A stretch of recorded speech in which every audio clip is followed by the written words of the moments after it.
Has it passed? Will they actually pass the bill? Will they actually give those on a fixed income $200 extra more a month? We have all the news and details right here in this video. I'm telling you, you are not going to want to miss. We've got a ton of information for those on a fixed income. We've got some updated news from Joe Biden himself. The team has collaborated. They've talked. They feel like they're going to get some bills passed. And wouldn't it help those out that need it the most? Those on a fixed income. Yes, we've got it loaded with information all the way into the end. But before we dive in, thank you guys so much for tuning in. We couldn't do it without you. Your love and support means the world. We love you. We appreciate you. Thank you for all that you do for us. We've got some updated news that just come out. Yes, just come out an hour ago. All of this updated information that we're presenting you with the updated news. And there's some things happening at the G7 summit, things with Joe Biden that he has updated Americans on. And this is something that we told you we are watching this heavily for any important news that comes out directly from Joe Biden, Kevin McCarthy, Bernie Sanders, or even Donald Trump.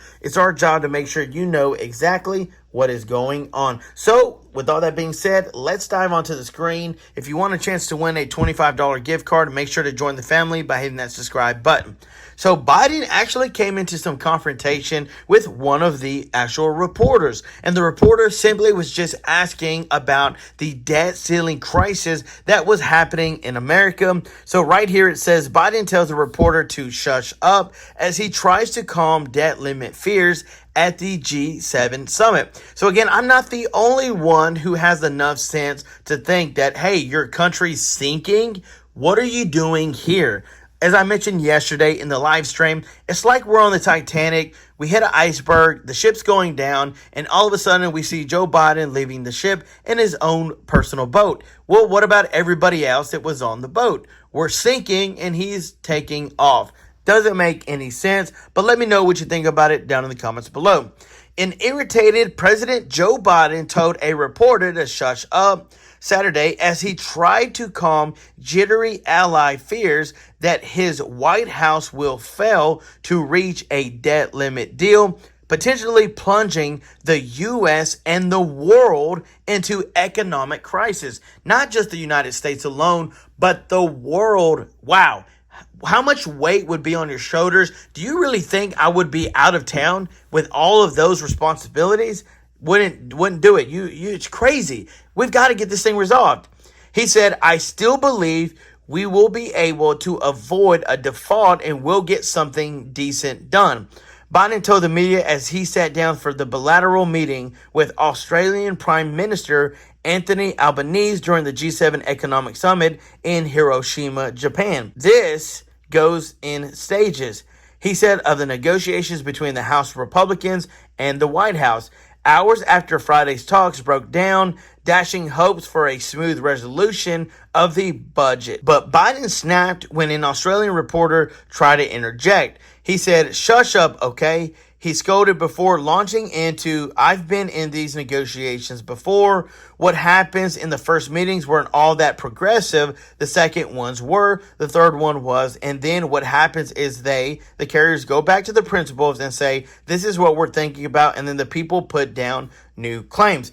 Biden sat down, and meanwhile, the negotiations remained deadlocked in Washington with no plans to continue talks on Saturday. And this is what I said in the last video, that they should have met today. They should have got together, ordered some food, and said, we're not going to leave until we have some sort of resolution. So that way, Monday, we're going to tell the people, hey, we've come up with the plan. We've got an idea on what to do. Let's make it happen. And again, this is what has been so frustrating, is that other people understand how critical and how huge and monumental this decision is going to be. But it sounds like he's procrastinating and not really putting his 100% full attention. And I agree with some of you. Many of you on the live stream yesterday. And again, thank you for tuning into that, because that really helps our show by you liking and subscribing and hitting that like button. It helps us to keep doing what we're doing. But really, it shows that so many people are tired of all the craziness from Joe Biden. They said, we like Trump.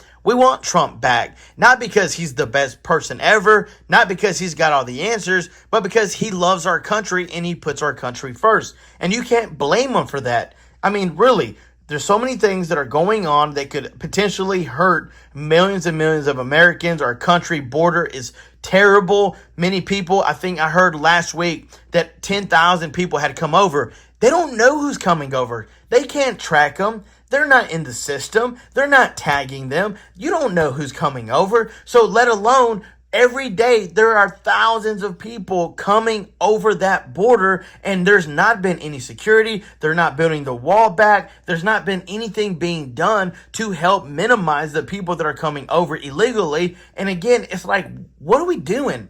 And this seems to happen every time that we get somebody that doesn't care about our country. This is why I said the next president we get, it's got to be somebody who's going to say, you know what? I love everybody, but I got to take care of this country called the great United States of America. We've got to make sure that the people are taken care of. That's why you're president. If you weren't going to do that, and if that's not your plan, then don't be president. That's all I'm saying. That's all I'm saying. Because so many people are being hurt right now because of the decisions that are being made. You may ask, well, how are they being hurt? Well, number one, with all of that coming into our country, all the drugs that are being poured in, the cartel that's coming in, there's so many people's lives that have been taken, finding people in trailers, and there's so many Americans that live in those areas that are literally worried about things that are happening there, and they're not being taken care of. We've got senior citizens that are homeless, lost everything because they can't keep up with inflation. So you tell me, where do we need to spend our time? Where do we need to take care of the people? What resources do we need to do? Because it just sounds like it's not being done in this country. And it makes me very frustrated because we need somebody who's going to put America first and not just say one thing and do another. Joe Biden promised checks. He promised to build back better, and nothing's been done. In fact, it's been even worse. So I don't know who in the world would vote for Joe Biden again, because right now it's horrible. But guys, he did get mad. He got irritated at the fact that someone was questioning him about the debt ceiling, which I would too. But like, bro, why are you here? Your country needs you right now, and you're not even there. So again, let me know what you think about it down in the comments below.